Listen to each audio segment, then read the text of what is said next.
Hello दोस्तों, यदि आप हमारे चैनल से नए जुड़े हैं तो हमारे चैनल एवी लाइव को सब्सक्राइब जरूर करें और अपने दोस्तों में शेयर करें। आशीष जब से गए हैं सिर्फ उनकी डायरी ही मेरा सहारा है। इसे पढ़ती हूँ तो लगता है कि वो मेरे आसपास ही हैं। क्यों चले गए वो मुझे छोड़कर? रागिनी, अपनी सोच से बाहर निकलो। इस डायरी में कुछ नहीं रखा है। तुम्हें अपने और अपने होने वाले बच्चे के बारे में सोचना चाहिए। मेरी मानो तो दूसरी शादी कर लो। नहीं, मेरे और मेरे बच्चे के लिए आशीष की यादें ही काफी हैं। मैं दूसरी शादी के बारे में सोच भी नहीं सकती।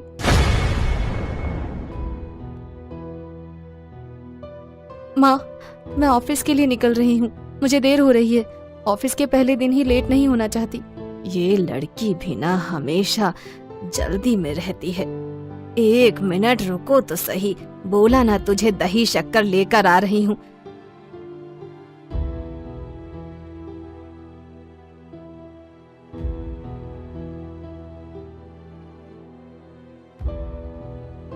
Best of luck. रागिनी मुस्कुराते हुए अपनी माँ के गले लग गई और बोली, जिसके पास आप जैसी माँ हो उसका लक हमेशा अच्छा ही होता है। ज्यादा मस्का मत लगा। टिफिन में तेरे पसंद की पूरी आलू रखे हैं। लंच जरूर कर लेना। ऐसा ना हो कि काम की धुन में लंच करना ही भूल जाए। माँ, मैं कोई छोटी बच्ची नहीं हूँ जिसे आप इतना समझा रही हो।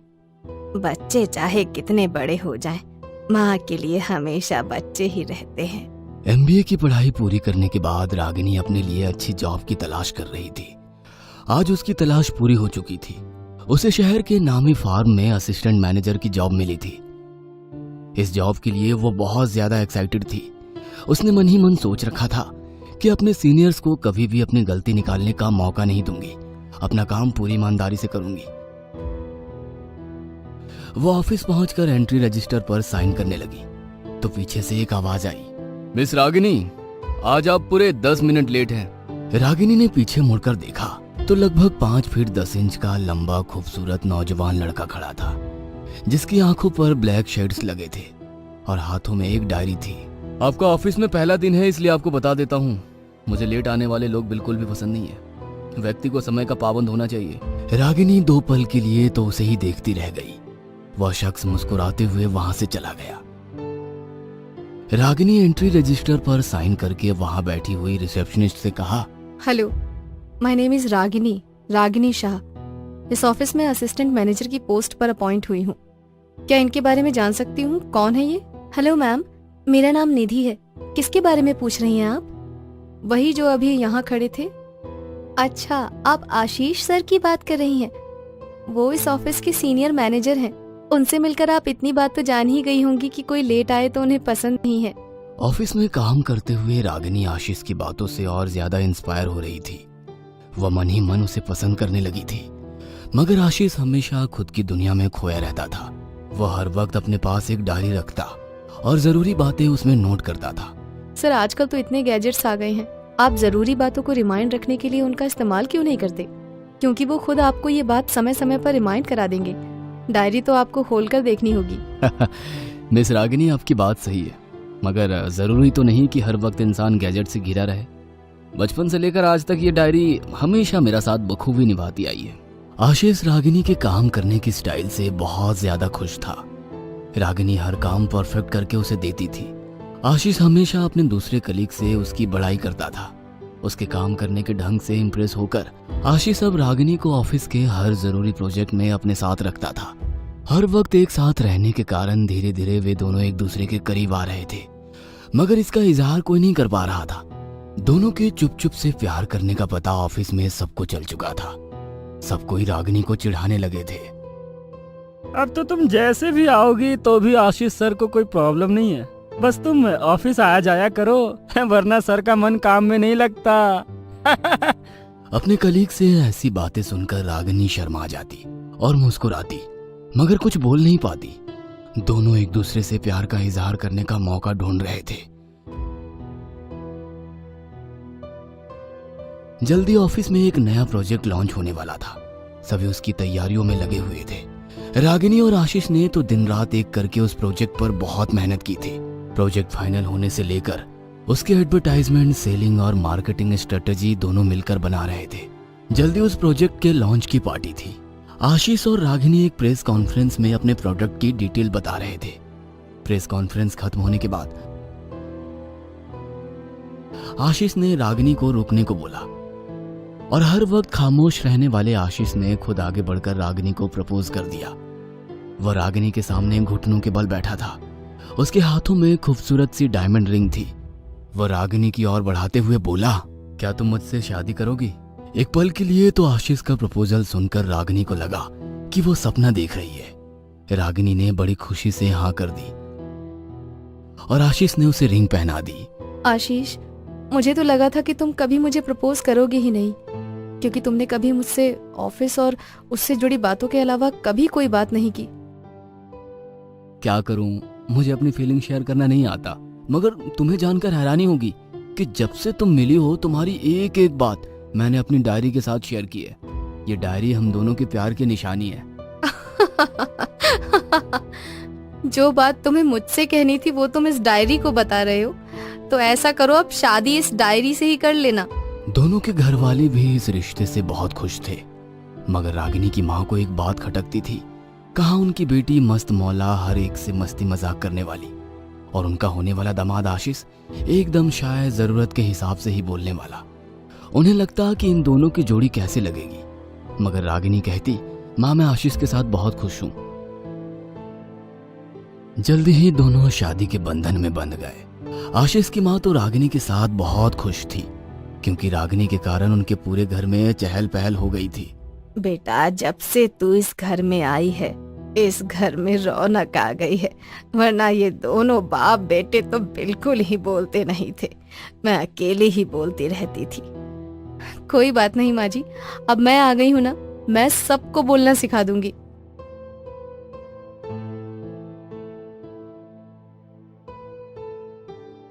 कुछ दिनों के बाद अब जब दोनों पूरे समय साथ रहते थे तो रागिनी को आशीष का कम बोलना अखरने लगा था।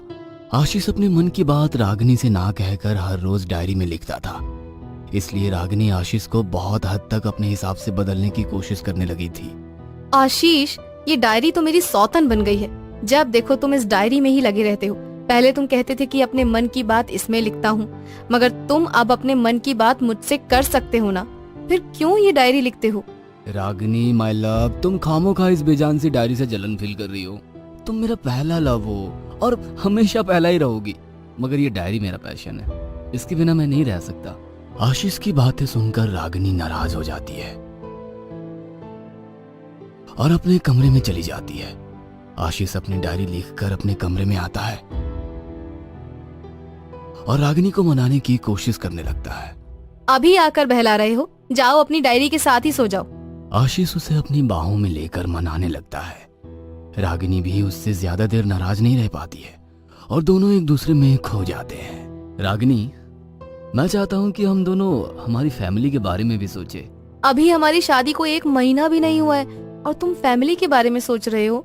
अभी तो ये समय हम दोनों के साथ बिताने का है। अरे साथ बिताने को तो पूरी उम्र है, मगर मैं चाहता हूँ कि जल्द ही इस घर में एक नन्हा सा मेहमान आ जाए, ताकि तुम्हें उसके साथ अकेला फील ना हो। मैंने हम लोगों के लिए ऊटी के टिकट कराए। 1 मंथ के लंबे वेकेशन पर हम दोनों वहां जा रहे हैं। मुझे पूरी उम्मीद है कि इस लंबे वेकेशन के बाद हमारी फैमिली में एक नन्हे मेहमान की आहट आ जाएगी। रागिनी भी मुस्कुराकर दोबारा उसकी बाहों में खो जाती है।